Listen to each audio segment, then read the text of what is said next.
Hello guys, cross fanfic what ifs here. Today I am gonna make another part of What If Issei Was Betrayed part 2, so let us begin. Chapter 2. A Dragon's Wrath. Boost, boost, boost, boost, boost, boost, boost, boost, boost, boost, boost, boost, boost, boost, boost, boost, boost, boost, boost. Issei began to charge up for his first attack. With his fist cocked back, he quickly descended towards the group. He knew he couldn't take them all on at once.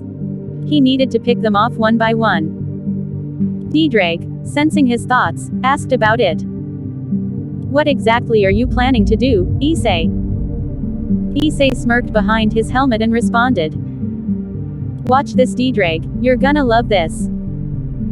D-Drake sighed, knowing he wouldn't get anything more out of him. He sat in silence, seeing what Issei would do. By this point, Issei had closed the distance enough to execute his strategy. With his confidence and power brimming, he launched his first attack. The Mao, Seraphs, Irina, Rias, and her peerage stood at the ready as Issei continued to boost his power. Sears eyed Issei carefully, trying to predict what he's going to do first.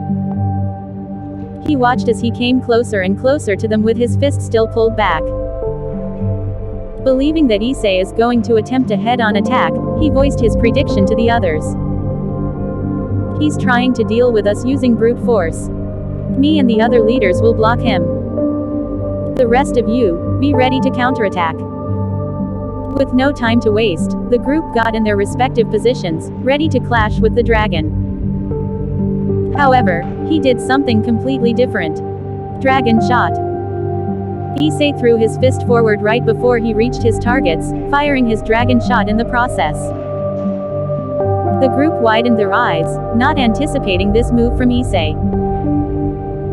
Reacting quickly, Ajuka used his power to deflect the attack to the ground, resulting in a huge dust explosion. They all sighed in relief, thinking they dodged an attack. Unbeknownst to them, this was all part of Issei's plan. Welsh Sonic Boost Night. Change Star Sonic. With those words, Issei unleashed immense speed, causing a shockwave of air to be released, clearing the dust away in the process. More. I need more. Armor Purge. Boost, boost, boost, boost, boost, boost, boost, boost, boost, boost. Shedding off his excess armor, Issei's speed increased even more as he circled around his enemies. By the time dust had cleared, Issei was nowhere to be seen. Everyone was having a difficult time keeping an eye on him. Even the leaders could only somewhat keep track of him. Suddenly, the attack came. His first target was his former brother, Kiba. Ascalon. Blade.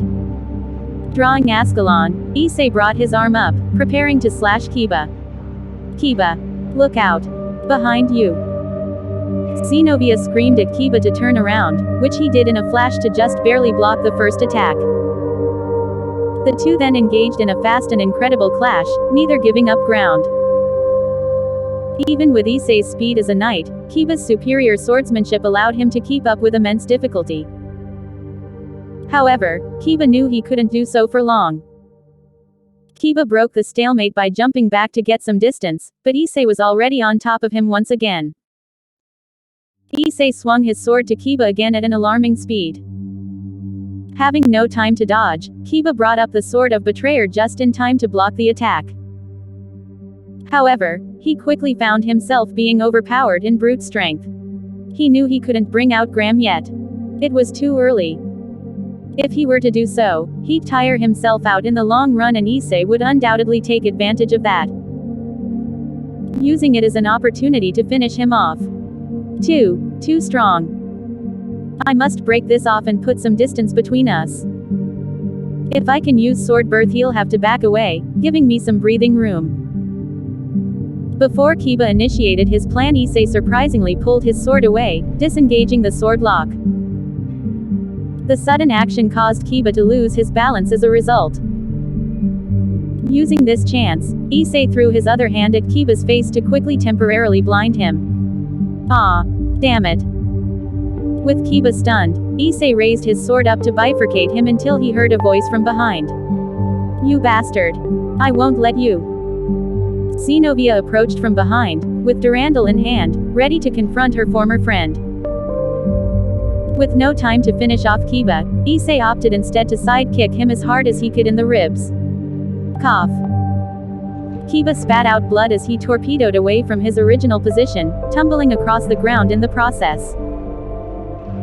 With Kiba taken care of for now, Issei turned around in time to deal with Zenobia, who was already on top of him. His reflexes kicking in, Issei brought his sword up to block the incoming attack. Both the Ascalon and Durandal users struggled to get leverage over the other. Zenobia did her best to overpower Issei and make him fall to knees, but he simply wouldn't budge. "How dare you attack Kiba? You shall feel the full force of my Durandal." While Zenobia had Issei pinned down, Kaneko took the opportunity to rush Issei from behind to deliver a powerful blow to the back of his head. Seeing this, the wielder of Durandal pressed further in her attack to ensure Kaneko could land hers. Knowing he couldn't take a blow from the Nekomata, Issei got on one knee, letting Zenobia lean in even more until he pushed her up into the air momentarily. He then pushed her behind him, causing her to lose her balance and fall. She skidded across the ground face first, coming to a halt near Kaneko. Although worried for friend, Kaneko still went through with her plan to attack Issei. She covered her fist with ki and drew it back, prepared to strike. She knew Issei would take a lot of damage from her in his night form. Alas, her plan didn't succeed. Mode change. Welsh Dragonic Rook. Change solid impact. Sheathing Ascalon, Issei's armor shifted from having barely any armor, to having thickened armor all over his body. His arms and legs gained an increased amount of armor as well, giving him an intimidating look. Bringing one of his arms up, Issei planted himself in the ground as Kaneko collided with him.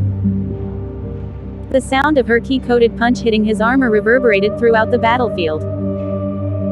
To say Kaneko was surprised would be an understatement. She was shocked to the core. She stayed there, motionless for a second. Unfortunately for her, that's all Issei needed. "You'll have to do better than that," Issei coldly stated as he cocked his other fist back and threw it forward. Solid impact. Jets of flame spewed out of the back of the massive gauntlet as the attack hit Kaneko directly in the chest. The Nekomata's eyes widened as pain coursed through her body. Her defense as a rook did little to dull the torment. She was sent flying backwards, barreling towards Zenobia. Zenobia started to recover from Issei's assault. As she got on her feet, she heard wind whistling behind her. Turning her head only to see Kaneko slam right into her, knocking them both down. Issei made a grunting noise beneath his helmet, as if approving of his handiwork. He started to advance towards them until he saw a lightning bolt and halo race towards his position. Not having the speed to dodge due to being a rook, Issei took the brunt of the attack, slightly burning his armor. Issei looked up to the sky to see Akeno and Irina, levitating in the sky with their aura emanating. "Yufufufu, looks like the big, bad dragon got hit. What's the matter? Are you going to cry?" Akeno spoke in a mocking tone, hoping to draw a reaction out of Issei.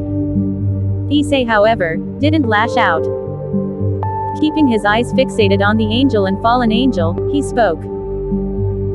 "It's going to take a lot more than that to take me down, Akeno. You should know better." While she didn't show it, the tone of Issei's voice sent shivers up the hybrid's spine. His whole demeanor had changed, making him appear more serious. "Oh dear me. My former comrade had lost his way. Please God, I know you're no longer with us. But please, let his soul be saved and put him on the right path." Irina clasped her hands together, preaching to heaven, blabbing along. Issei shut her out, finding her voice annoying. But another voice rang out that caught his attention. "Elemental magic. Full burst." Behind the two angels on the ground, Roswise summoned her most powerful move.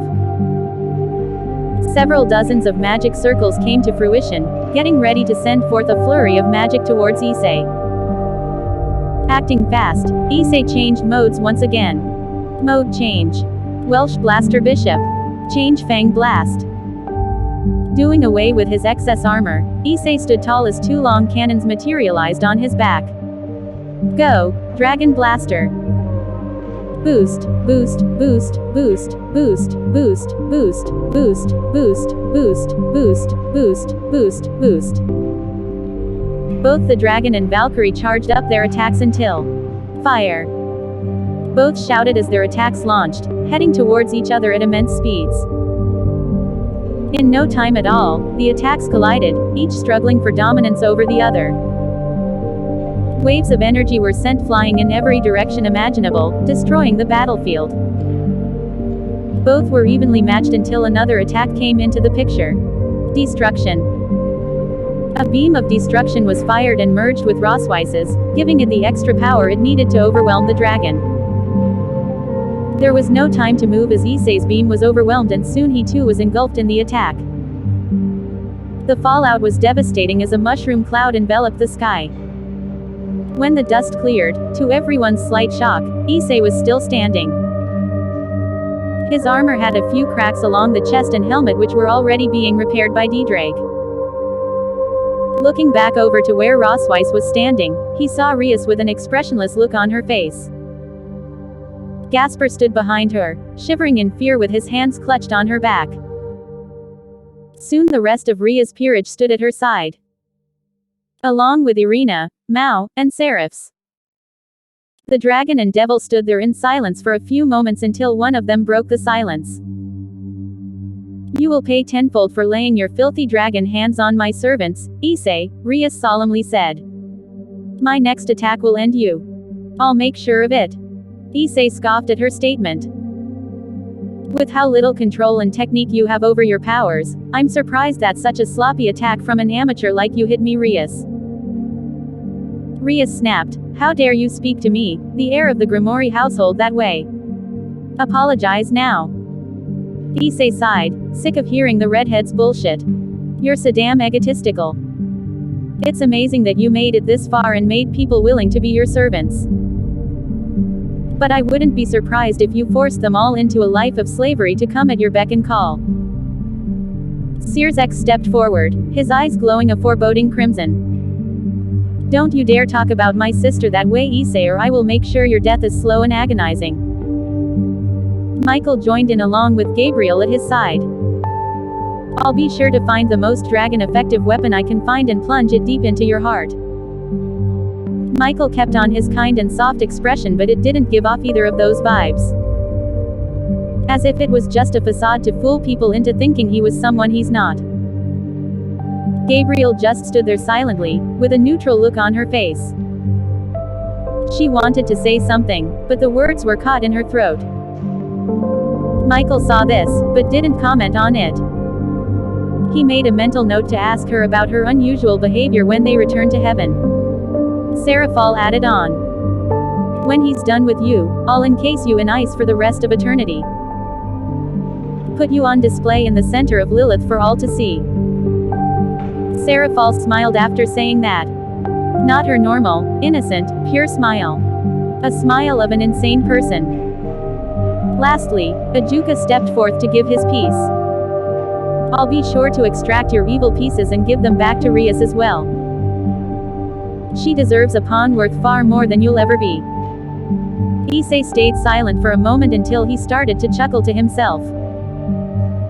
Damn, the angels and devils are truly fucked up, aren't they? And you can't keep your mouth shut, Ajuka retorted. We've bickered long enough. Searzek exclaimed. His voice boomed across the battlefield with his aura enhancing it. I'd rather finish this quickly, Issei, so I'm going to give you one more chance, Searzek ominously said. You can either submit to defeat and I will make your death quick and painless, or you can draw out this pointless fight and I will ensure your death will not be a gentle one. Issei didn't reply. Instead, he threw his fist into the air. Everyone tensed up, thinking he was going to boost as a sign of retaliation. What he did instead pissed them all off even more. Issei raised his middle finger, flipping them off, and finally replied. I will never submit to you angel and devil scum. With his opponents flabbergasted, he took the opportunity to commune with his one, true friend. Dedrag, this is it.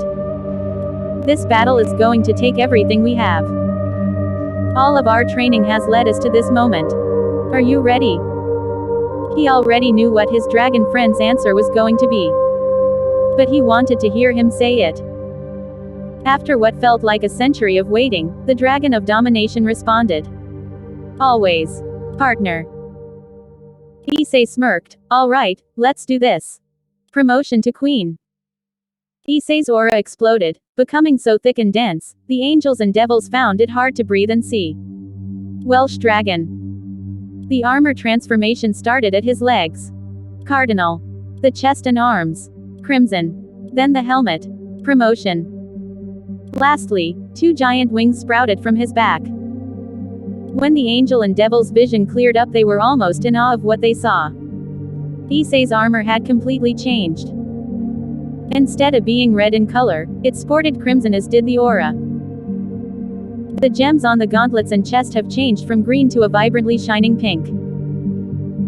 The wings were now made out of pure energy as particles slowly fell to the ground, glowing like shimmering lights. The crimson dragon's aura was still swirling wildly around him. Taking deep breaths in and out, his aura started to condense around his figure until it only outlined his body. Issei slowly raised his armored head, his gem-like eyes flashing a pink light.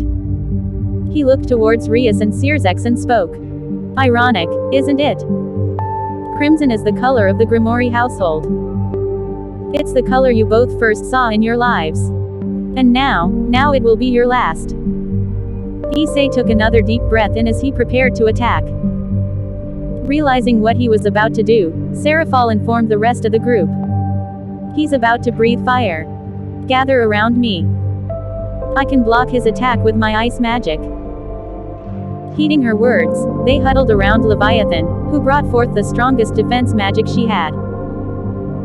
She quickly summoned a thick ice dome around her allies. She also sprung up several ice walls between the dome and Issei, hoping that they would help weaken the attack. She turned to her friends, urgently speaking. Use your magic to reinforce my own, it will make it harder for that lizard to make it through. Within a second, layers upon layers of magic were added atop the ice walls and dome, fortifying their defenses even further. Wasting no more time, Issei let his breath go, the fire along with it. Ruer. Torrents of crimson flames spilled from Issei's mouth, speeding towards their destination. The fire laid waste to the already barren wasteland that was the battlefield. The surrounding area was scorched from the sweltering heat of the fire as it rocketed past. Breaking through each of the ice walls with ease, the flames came closer to the ice wall until the angels and devils were dismayed. When the flames left Issei's mouth, the group were surprised by the power behind the attack. The dragon's flames tore through the ice walls as if they were nothing but paper. In no time, the raging inferno had made contact with the ice dome. Even being encased in Seraphal's ice, which was said to be one of the coldest wielded by any supernatural being, the searing flames still caused them to sweat profusely. However, to everyone's shock and relief, the dome withstood smoldering heat. For not long though. The flames grew in intensity, resulting in a small, but visible crack appearing in the epicenter of the attack. Seraphal's eyes widened as she saw this. There were very few people who could crack her ice magic. Only the Mao, Seraphs, and Azazel were on that list. Even fewer had broken through her ice. Issei was about to add himself to that list as the crack spread further and further. Seraphal shrieked, "Move! Get out of the wa!" But it was too late.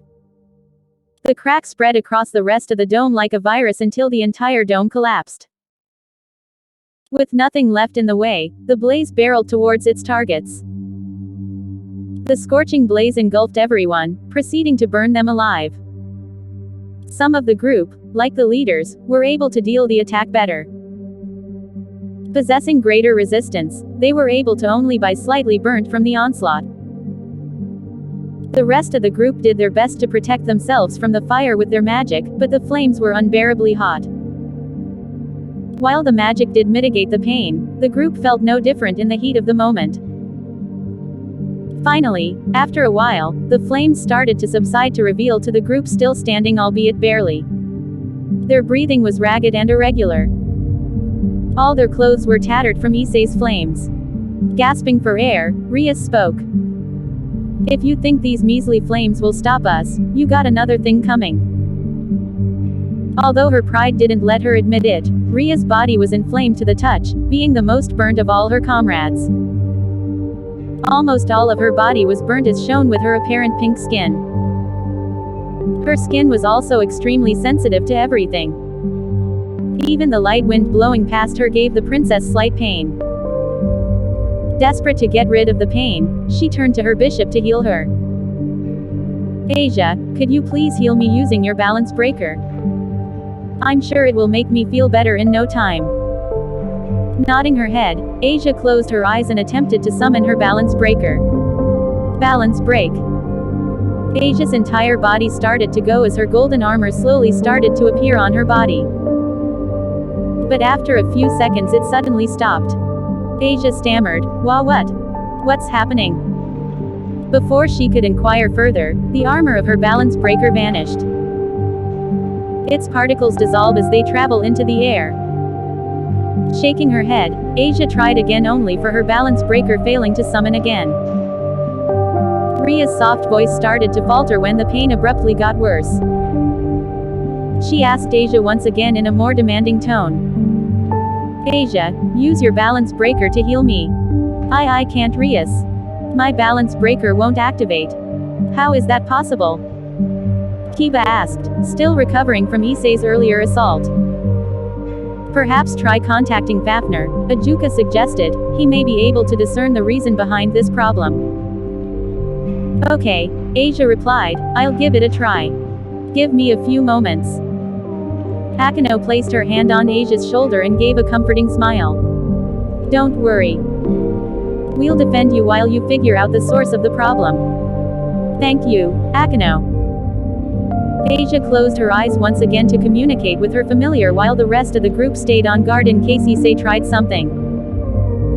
Asia opened her eyes and was greeted with darkness in every direction.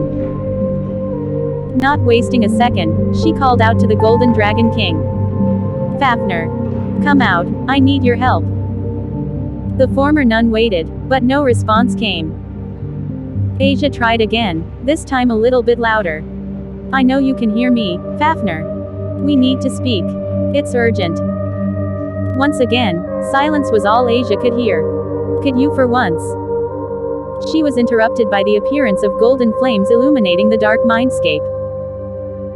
The flames surrounded her as they burned brightly, spiraling towards the sky, making golden pillars. As she looked into the sky, Asia saw what looked to be a bright golden meteor descending swiftly towards her. The meteor crashed in the center of the pillars not too far from Asia.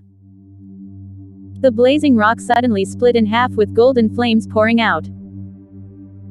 In the middle of the fire, a mighty dragon several meters tall emerged with golden scales all over his body. His piercing violet eyes were almost like amethysts as they shined radiantly. He had the appearance of a western dragon with a large horn at the tip of his nose. Although the dragon didn't have wings, he still looked very imposing and intimidating. "He's the Gigantus dragon, the golden monarch, the dragon king, Fafnir." Fafnir looked down, his violet eyes sharpening when he saw his master. Fury and disgust was written all over his face as Asia stepped forward. "Finally. You came, Fafnir. What took you so long?" The dragon didn't speak a word as Asia pressed further. "What's wrong, Fafnir? Why aren't you speaking to me? I need your help." "What makes you think I will help you, Asia?" Pipe. Taken aback by Fafnir's abruptive and rude behavior, voiced her concern to him. "What do you mean by why I think you'll help me? You're my familiar." Familiars are loyal to their masters and help them in moments of need. "My balance breaker isn't working and I'm not sure what the issue is." Beelzebub suggested that I speak with you in hopes that you might have the answer and possibly know how to fix it. Fafnir scoffed. Are you so reliant on others that you can't figure things out for yourself? Balance breakers usually are never defective. There are two things that make them become such. If the user is not ready to wield it, or if another force is actively disabling that person from summoning it. Pipe. So that means, Issei is somehow blocking access to my balance breaker. The Dragon King sighed, almost amazed by the girl's stupidity. No, you foolish girl. While Issei is powerful, he does not have the ability to block off other people's access to their sacred gears or balance breakers. Pipe. Asia's eyes widened as the realization dawned on her. So, you mean to say that? Yes, I'm the one who is cutting off your access to Twilight Saint affection. Pipe. Hearing Fafnir confirming that he was indeed the cause of her malfunctioning balance breaker, Asia balled her fist, vehemently speaking to the Golden Dragon.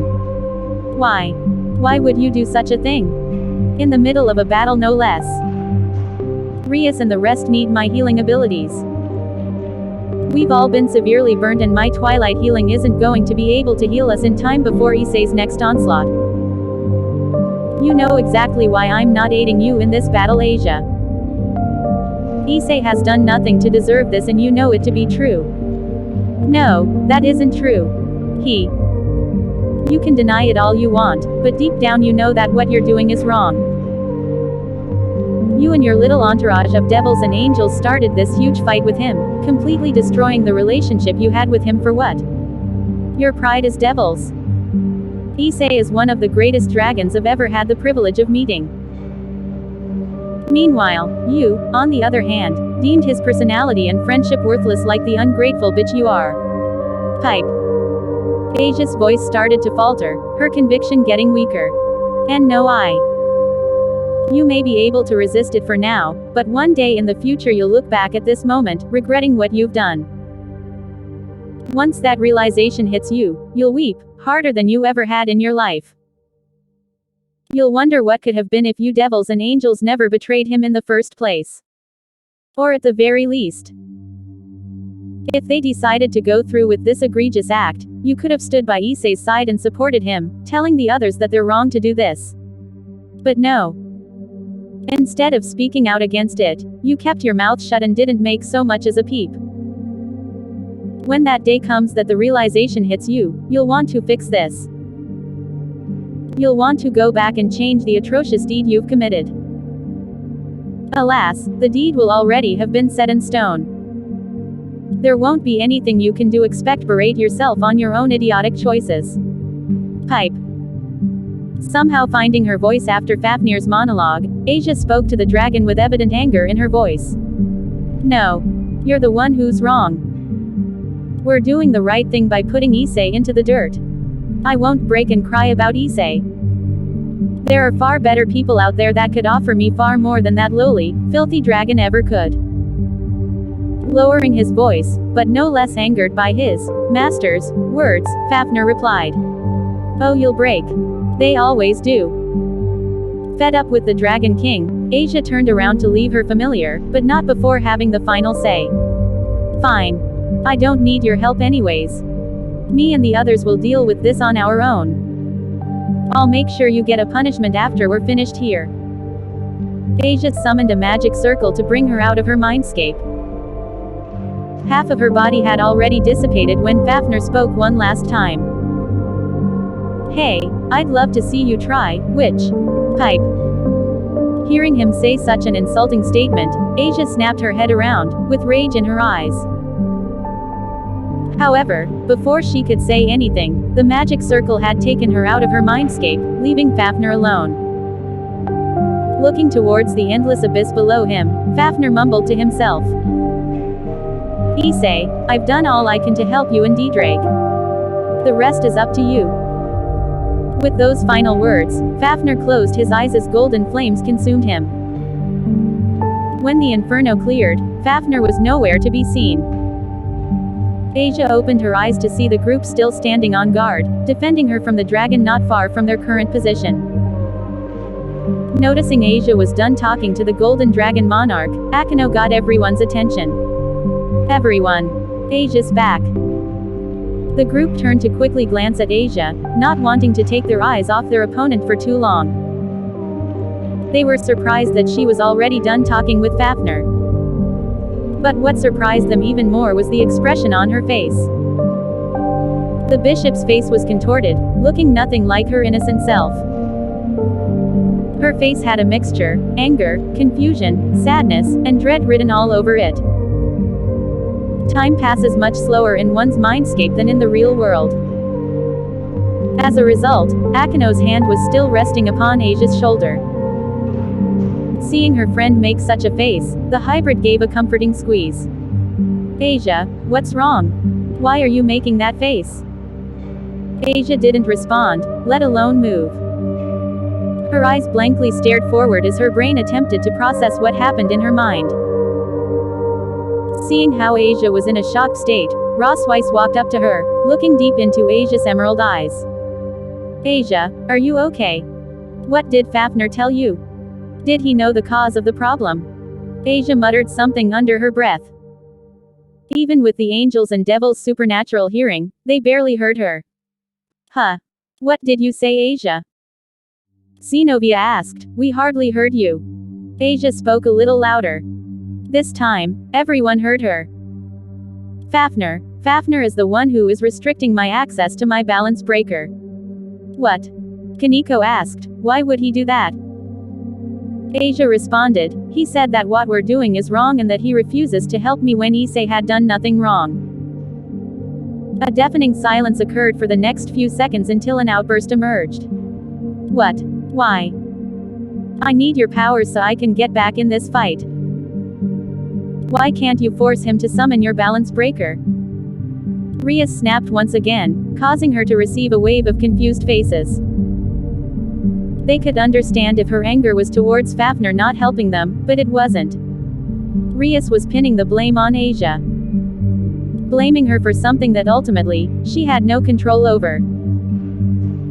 The only one who didn't react negatively to Ria's outburst was Sirzex, who stepped in before things got any worse.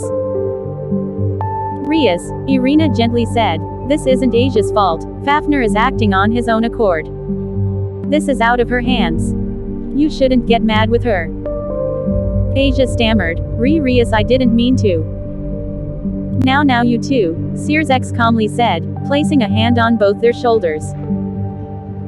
This isn't anyone's fault beside that accursed dragon.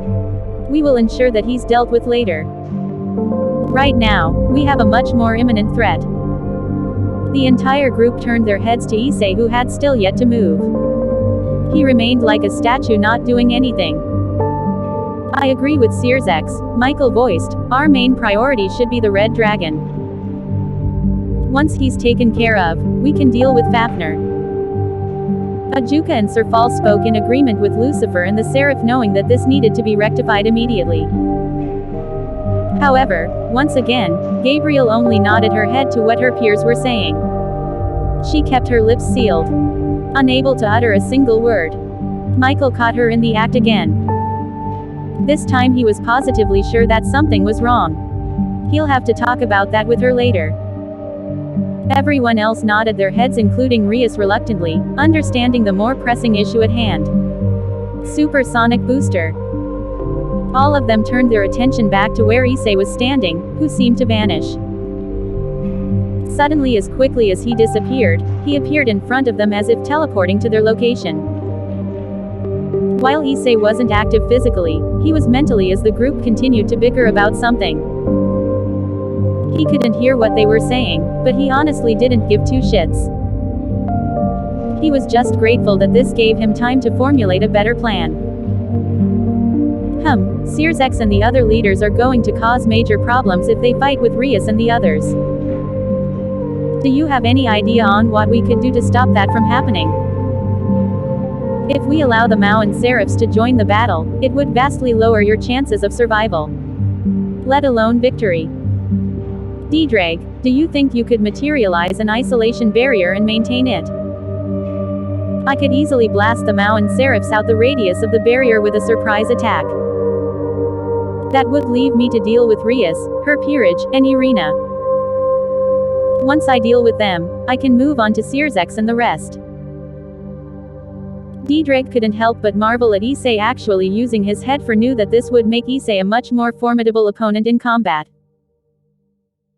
The Dragon of Domination obviously didn't like the means in which this new attitude was achieved, but he is proud of how much Issei has grown as a person nonetheless. Despite being angered, confused, and most of all heartbroken, he didn't let that affect his train of thought. He kept a level, cool head, thinking and acting rationally. Diedrich knew that after this battle, his partner would probably weep, and he was prepared to support him when the time comes. But right now, there was no time to feel sorry for themselves, it was time to fight. Yeah, I can definitely do that. I can hold the barrier so long as you don't take significant damage. In which case, I would have to stop diverting your aura to the barrier and use it to protect your body from further damage. But outside intervention from the Mao and Seraphs can expedite the process as well, giving you less time to deal with the first group. It can happen at any moment, so be prepared. Issei nodded in understanding. Alright, let's do this. Supersonic booster. In an instant, a shockwave is produced that is so powerful, it breaks the ground beneath it. A massive crater was left in his wake, as Issei was already on top of his former comrades. Everything stopped, time froze as the angels and devils turned to see Issei was less than 3 meters away from them. They got so worked up and absorbed into the conversation about Fafnir that they didn't pay enough to the main target. No one said a single word until a certain redhead princess spoke up. What the foo? Issei brought his wings up, arching them back as much as he could.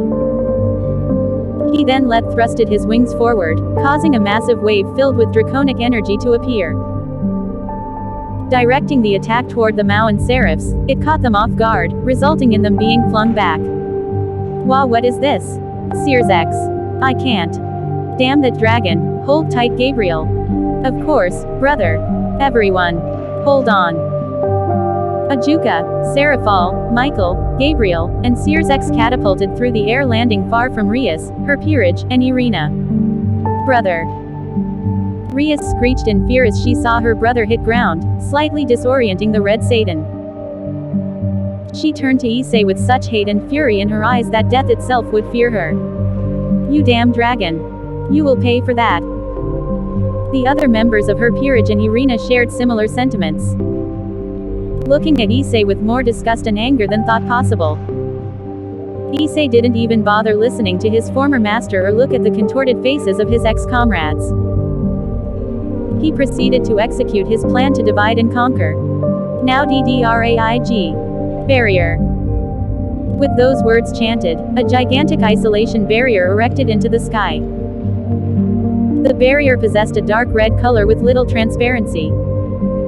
The barrier was quick to seal off any intruders, leaving Issei with her. The Mao and Seraphs had already recovered from the shockwave. When the leaders looked up, they saw the barrier being formed. Reacting quickly, Searsex tried to get into the barrier before it closed. However, he came up short, hitting the barrier. Punching the barrier in frustration, Searsex pulled his hand away when he discovered that the barrier was scorching hot. Damn it all. When get my hands on you, Issei, you don't even want to know.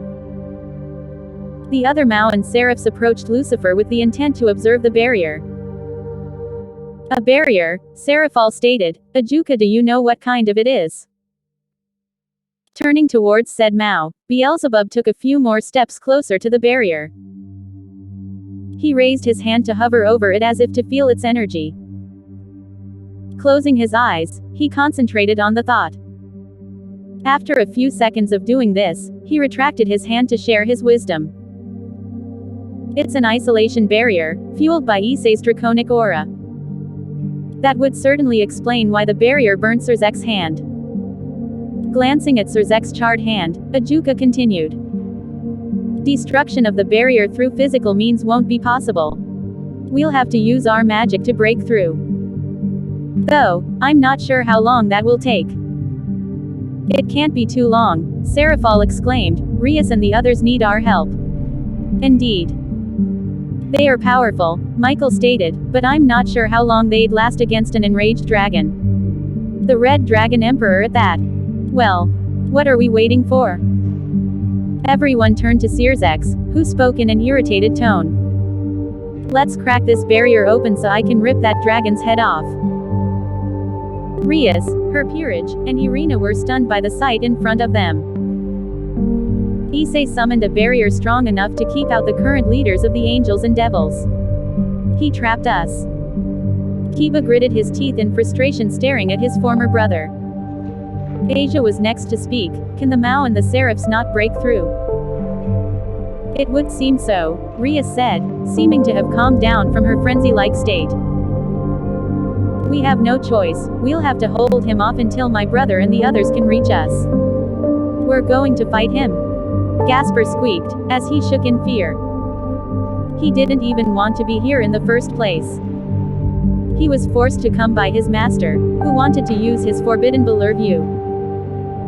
He just wanted to climb into a box and hide there forever. Seeing this, Zenobia approached the Dampier and gave him a hug. Don't worry, Gasper, we will protect you from any and all attacks. The others nodded their heads in agreement to Zenobia. The sight calmed Gasper's nerves, making him feel slightly better. Oh okay, I trust you guys. Summoning her sacred gear, Asia sent pulses of healing energy to her allies. It's not much, Asia started, but it's the best I can do. It'll do, Rias shortly said. Thank you, Asia. Having calmed down their young Dampier and healed up, the group turned to face Issei, who was still in Cardinal Crimson promotion.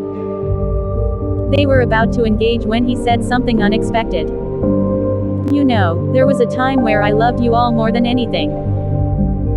To get to know all of you on a more personal level. To tell you that you are never alone in anything. That was my greatest wish, if only I had known what manipulating assholes you would all turn out to be. The statement of Issei previously treasuring them above all else ignited even stronger feelings to end this pitiful excuse of a Red Dragon Emperor.